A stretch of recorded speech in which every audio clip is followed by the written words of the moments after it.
दोस्तों अगर पत्नी ने आपके खिलाफ भी आईपीसी धारा 498A, IPC 406, IPC 323, IPC 504, IPC 506, IPC 377 के तहत मुकदमा झूठा मुकदमा दर्ज करा दिया दोस्तों अगर आपकी पत्नी ने आपके खिलाफ। दोस्तों ये धाराएं क्या हैं, इनमें क्या सजा का प्रावधान है दोस्तों, इसमें डरने की जरूरत है या डरने की जरूरत नहीं है अगर झूठा मुकदमा दर्ज कराया है दोस्तों। तो अगर इन धाराओं में मुकदमा दर्ज करा दिया है पत्नी ने झूठा, तो जमानत थाने से मिलेगी या कोर्ट से मिलेगी, जमानत मिलेगी या नहीं मिलेगी दोस्तों, समझौता होगा या नहीं होगा दोस्तों, या सीधे गिरफ्तारी होगी या गिरफ्तारी नहीं होगी। दोस्तों इस वीडियो में आज हम लोग यही समझने वाले हैं। जय हिंद, नमस्कार, मैं एडवोकेट आशीष मिश्रा। लाइक कर दीजिएगा, शेयर कर दीजिएगा, सब्सक्राइब कर दीजिएगा ताकि ये जानकारी और लोगों को मिल सके दोस्तों, जागरूकता और फैल सके, लोग अपने अधिकारों से और कानूनी कार्रवाई से वाकिफ हो सके दोस्तों। सॉरी, अभी बढ़ते हैं दोस्तों कि अगर पत्नी ने आईपीसी की धारा 323 के तहत झूठा मुकदमा दर्ज कराया है दोस्तों, इसमें क्या सजा है, क्या जमानत है, इसको समझते हैं दोस्तों। आईपीसी की धारा 323 जो है, जो कोई भी व्यक्ति जानबूझकर किसी व्यक्ति के साथ झगड़ा करता है या चोट पहुंचाने के अपराध करने का दोषी पाया जाता है दोस्तों, साधारण शब्दों में समझिएगा दोस्तों। तो आईपीसी की धारा 323 के तहत 1 साल की जेल या जुर्माना या दोनों का प्रावधान है दोस्तों।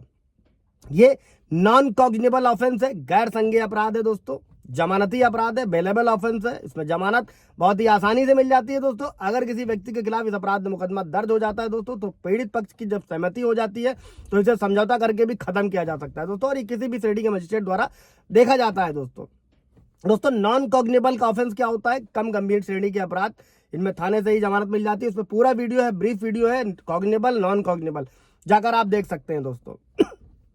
अभी बढ़ते हैं अगली धारा पर दोस्तों, आईपीसी की धारा 498, उससे आप सभी लोग वाकिफ हैं। दहेज प्रताड़ना या क्रूरता पति या ससुराल वालों के खिलाफ, इस धारा के बारे में फिलहाल हर कोई जानता है। गैर जमानती अपराध है, 3 साल की सजा का प्रावधान है, सीधे गिरफ्तारी पर सुप्रीम कोर्ट का जजमेंट है, रोक है दोस्तों। हालांकि बेल लेनी होती है, उस पर भी वीडियो आप जाकर देख सकते हैं। अभी हम लोग नई धारा पर बढ़ते हैं दोस्तों, क्योंकि आईपीसी 498 के बारे में तो सबको पता है। दोस्तों 1 जुलाई 2024 से पूरे देश में नए कानून भी लागू हो रहे हैं दोस्तों, जिसमें भारतीय न्याय संहिता, भारतीय नागरिक सुरक्षा संहिता और भारतीय साक्ष्य अधिनियम के तहत केसेस चलेंगे। जो पुराने चल रहे हैं वो एज इट इज चलते रहेंगे दोस्तों। इस पर भी मैंने वीडियो बनाया हुआ है दोस्तों। अगर आपके खिलाफ भी झूठा मुकदमा दर्ज हो रहा है तो आप उसे कैसे रद्द करा सकते हैं, भारतीय नागरिक सुरक्षा संहिता की धारा 530 के तहत।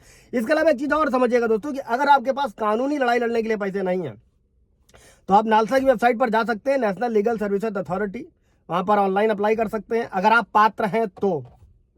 इसके अलावा आप डीएलएसए का ऑफिस जा सकते हैं, जिला विधिक सेवा प्राधिकरण, ये हर डिस्ट्रिक्ट में होता है, वहां जाकर अगर आप पात्र हैं तो आप अपने लिए निःशुल्क विधिक सहायता प्राप्त कर सकते हैं दोस्तों। आप इसके बाद बढ़ते हैं दोस्तों, अगली धारा है आईपीसी की धारा 406, विश्वास का आपराधिक हनन दोस्तों। अगर कोई व्यक्ति किसी दूसरे व्यक्ति को विश्वास पे या भरोसे पर कोई संपत्ति देता है और उस संपत्ति का गलत इस्तेमाल करता है या किसी को बेच दिया या किसी के मांगने पर नहीं लौटाता है दोस्तों, तो ये होता है विश्वास के आपराधिक हनन का, और इसमें जो सजा का प्रावधान है वो 3 साल तक की जेल हो सकती है दोस्तों, या जुर्माना, या दोनों का प्रावधान है। और ये गैर जमानती अपराध है दोस्तों, कॉग्निबल ऑफेंस है, संज्ञेय अपराध है और प्रथम श्रेणी के मजिस्ट्रेट द्वारा देखा जाता है दोस्तों।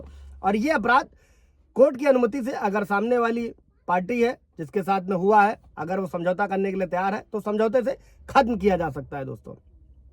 अगली धारा बढ़ते हैं दोस्तों कि आईपीसी की धारा 504, अगर पत्नी ने पति के खिलाफ करा है दोस्तों। मैंने भी एक वीडियो और बनाया हुआ, आप जाकर देख सकते हैं, जिसमें नए कानूनों के तहत आप पत्नी के खिलाफ काउंटर केस कैसे फाइल कर सकते हैं दोस्तों।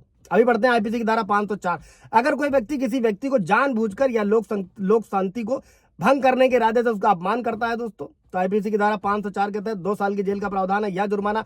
और ये नॉन कॉग्निबल ऑफेंस है, गैर संज्ञेय अपराध है, जमानती अपराध है, पुलिस अधिकारी बिना वारंट के गिरफ्तार नहीं कर सकता है दोस्तों। और गिरफ्तारी के बाद, गिरफ्तारी के लिए दोस्तों क्या होता है, कोर्ट की परमिशन लेनी होती है दोस्तों। और आईपीसी की 504 के तहत ये जो अपराध है ये भी समझौता करने, उस समझौते से खत्म किया जा सकता है कोर्ट में दोस्तों। इसके बाद बढ़ते दोस्तों आईपीसी की धारा 506, इसको बोलते हैं आपराधिक धमकी दोस्तों। जो कोई आपराधिक धमकी अपराध करता है दोस्तों, उसे 2 साल तक की जेल के लिए बढ़ाया जा, मतलब 2 साल तक की जेल हो सकती है दोस्तों, या जुर्माना, या दोनों से दंडित किया जा सकता है। आईपीसी 506 आपराधिक धमकी दोस्तों।